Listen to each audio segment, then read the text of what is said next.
જૂના કપડાઓના બદલામાં નવા વાસણ લેવા માટે કેટલી કચકચ કરીને શ્રીમદ ઘરની એ સ્ત્રી એક મોટા સ્ટીલના તપેલાના બદલામાં પોતાની 2 જૂની સાડી વાસણ વેચવા આવેલા એ વાસણવાળાને આપવા માટે છેલ્લે જેમ તેમ તૈયાર થઈ.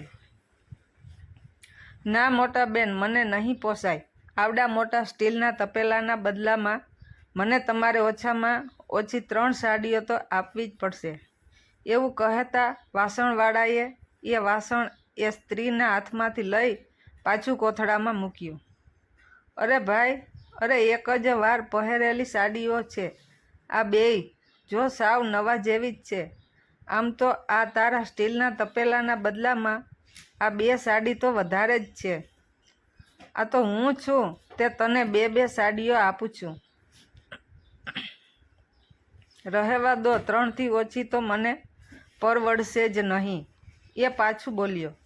પોતાને અનુકૂળ પડે એમ જ સોદો થવો જોઈએ એવું એ બંને વિચારતા હતા અને પ્રયત્ન કરતા હતા. એટલામાં ઘરના બારણામાં ઊભા વાસણવાળા સાથે ખેંચતાણ કરતા ઘર માલિક સ્ત્રીને જોતા સામેની ગલીમાંથી આવી રહેલી એક ગરીબ તરુણ મહિલાએ ઘરની સામે ઊભા રહીને ઘર માલિક સ્ત્રીને પોતાને કાંઈક ખાવાનું આપવા વિનંતી કરી.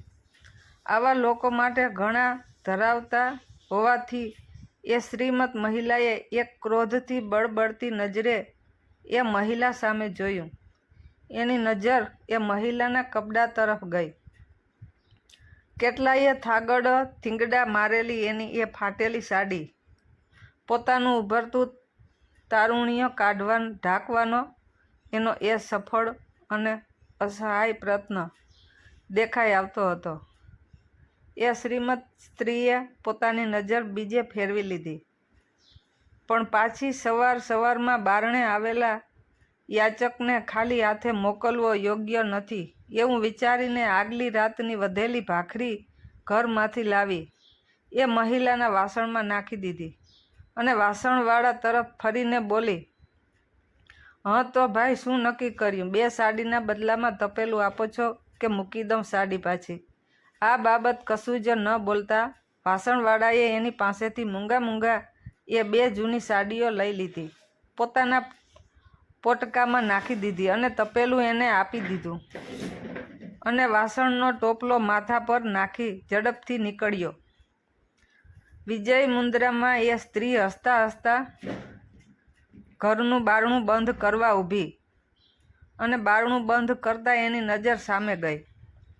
એ વાસણવાળો પોતાનું કપડાનું પોટકું ખોલીને પેલી ગરીબ સ્ત્રીને એણે હમણાં જ તપેલાના બદલામાં એણે મળેલી 2 સાડીઓમાંથી એક સાડી એનું શરીર ઢાંકવા માટે આપતો હતો. હવે હાથમાં પકડેલું એ તપેલું એ શ્રીમંત સ્ત્રીને અચાનક ખૂબ જ ભારે લાગવા લાગ્યું. એ વાસણવાળાની સરખામણીમાં પોતે એકદમ પોતાને નિમ્ન લાગવા લાગી. પોતાની આર્થિક સરખામણીમાં એ વાસણવાળાની કોઈ કિંમત જ ન હોવા છતાં એ વાસણવાળાએ પોતાનો સંપૂર્ણ પરાજય કર્યો છે એ એને સમજાઈ ગયું હતું. ભાવ માટે ખેંચાખેંચ કરનારો એ બિલકુલ કશું જ ન બોલતા છાનો માનો ફક્ત 2 જ સાડીઓ લઈને પેલું મોટું તપેલું કેમ અચાનક આપવા તૈયાર થઈ ગયો એનું કારણ હવે એ સારી રીતે સમજાઈ ગયું હતું. આપણી જીત થઈ જ નથી અને આ સાવ સામાન્ય વાસણવાળાએ પોતાને પરાભૂત કરી દીધી છે એ એને સમજાઈ ચૂક્યું હતું. કોઈકને કાંઈક આપવા માટે માણસની આર્થિક સદ્ધરતા મહત્ત્વની નથી, પણ મનની અમીરાત હોવી મહત્ત્વની છે. આપણી પાસે શું છે અને કેટલું છે એનાથી કશો જ ફરક પડતો નથી. આપણી વિચારવાની પદ્ધતિ અને દાનત શુદ્ધ હોવી જોઈએ.